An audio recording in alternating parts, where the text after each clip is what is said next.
to Training Tuesday here at Baxi Training Centre Warwick. My name is Lance and here's your Training Tuesday tip.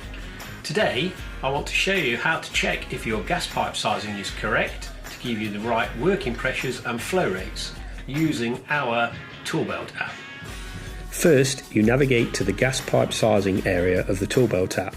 Then you need to input the details of your installation, kilowatt rating of your boiler, length of pipe, number of fittings, number of swept bends, and finally the diameter of the pipe you will be using.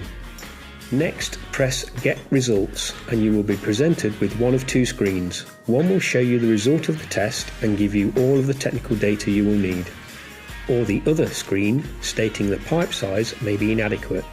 In this case, you will have to redesign the pipework to ensure you have an adequate supply of gas. Thanks for watching. Join us every Tuesday for more training tips.